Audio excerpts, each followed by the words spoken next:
Hello दोस्तों, कैसे हैं आप सब। आप सबका स्वागत है आज के मेरे व्लॉग में।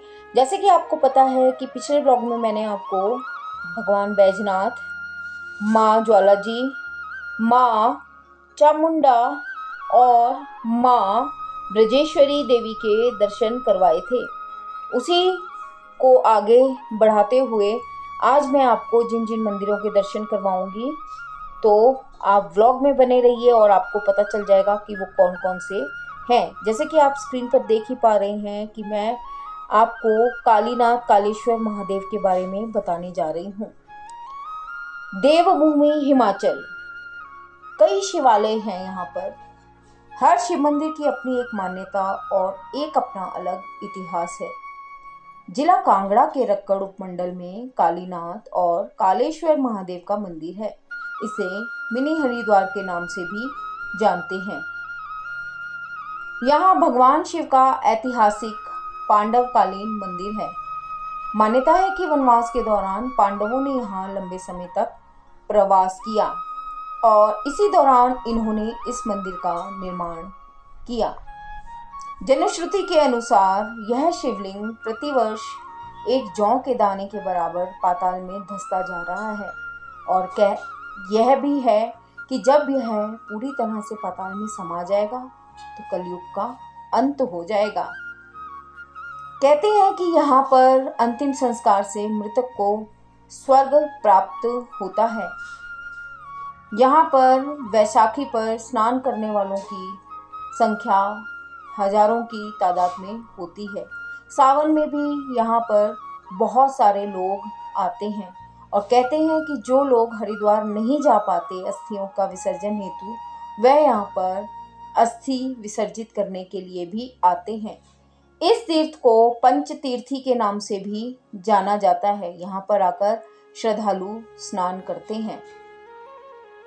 कहते हैं कि सतयुग में शिवालिक की पहाड़ियों में जालंधर दैत्य का आतंक था। उससे परेशान देवता ऋषि मुनियों ने अपनी शक्तियों से महाकाली को जन्म दिया। उन्होंने कुछ ही क्षणों में जालंधर और अन्य दैत्यों का नाश कर दिया।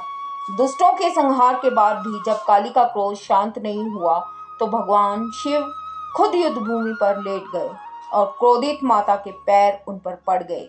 जैसे ही माँ को एहसास हुआ, वह एकदम से शांत हो गई। उन्होंने बहुत बार अपनी गलती का प्रायश्चित किया।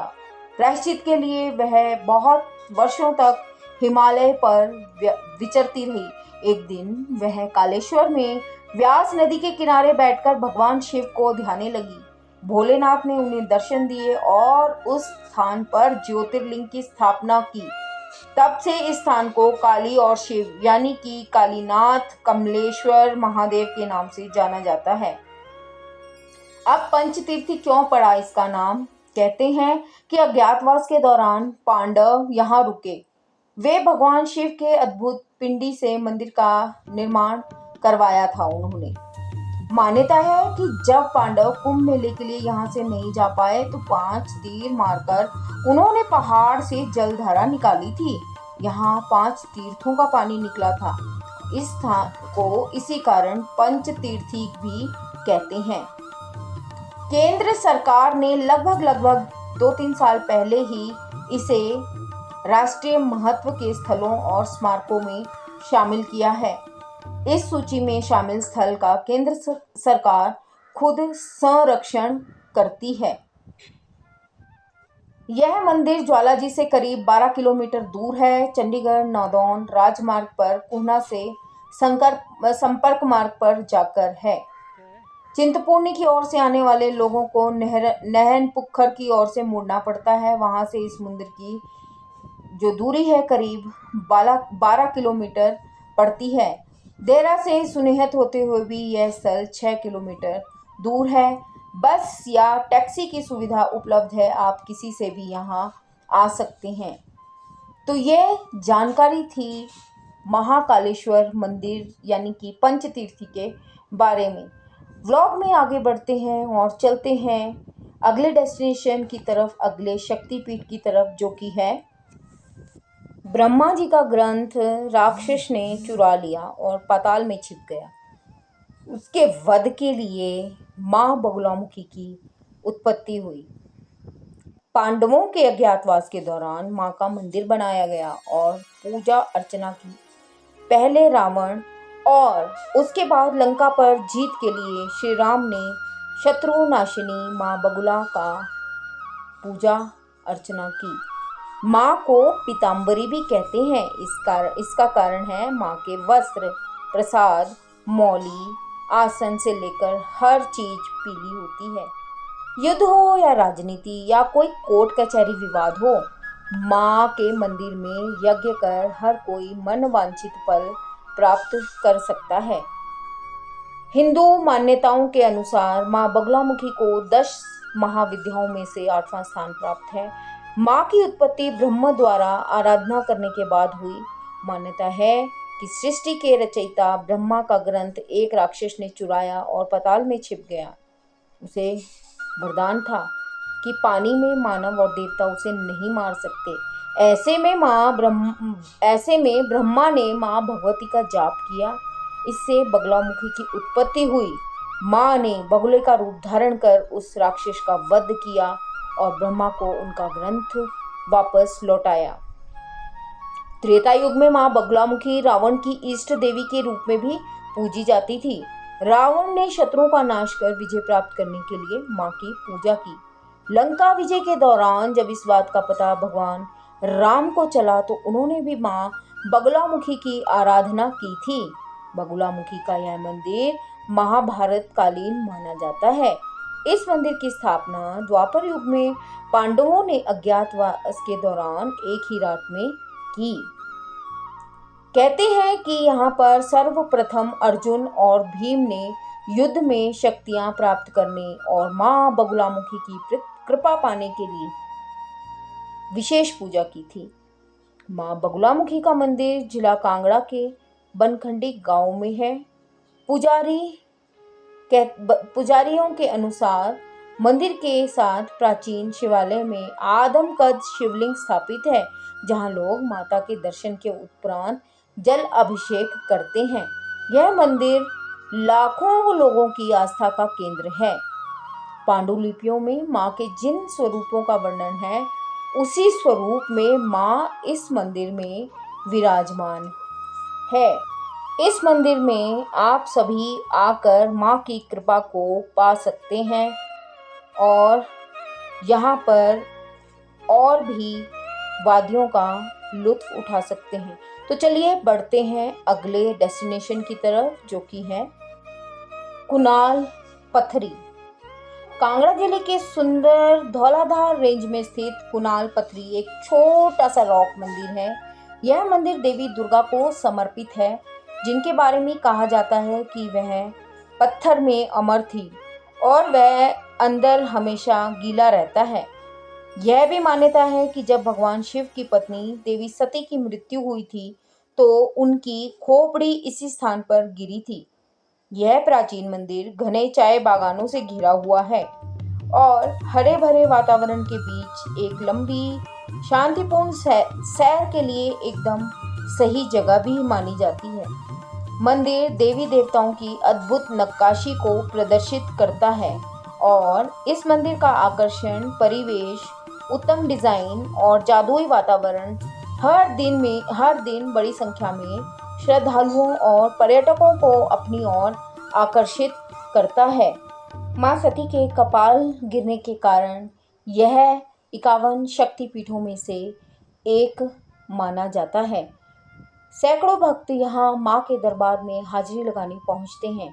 यहाँ मनोकामना पूर्ण होने पर भक्त ढोल नगाड़ों के साथ नाचते गाते पहुँचते हैं। साल भर यहाँ पर भक्तों का तांता लगा रहता है। मंदिर के आसपास जंगल है और चाय के बागान हैं, जबकि उत्तर की दिशा में विशालकाय धौलाधार पर्वत बर्फ से लदा चांदी की तरह चमकता हुआ दिखाई देता है।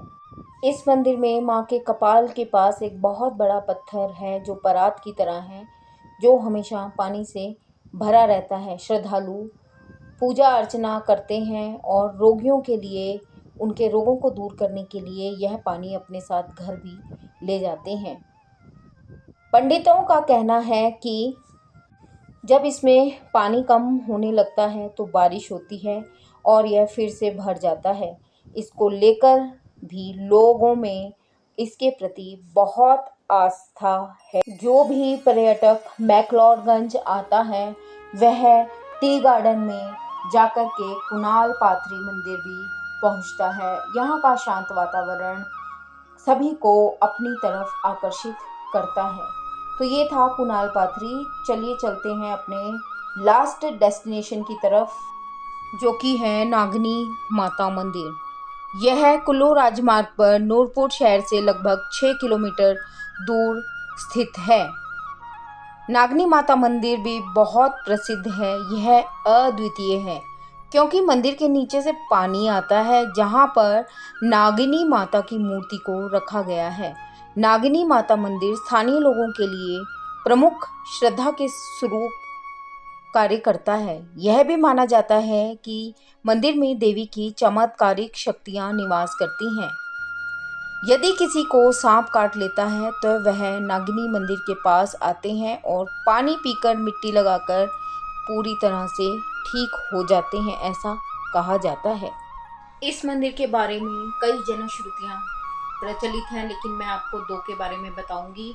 एक कथा के अनुसार वर्तमान नागनी माता मंदिर, जो कि पुराने समय में जंगलों से घिरा हुआ स्थान होता था, बताते हैं कि इस जंगल में कुष्ठ रोग से ग्रसित एक वृद्ध रहता था और उस रोग से मुक्ति पाने के लिए भगवान से प्रार्थना करता था।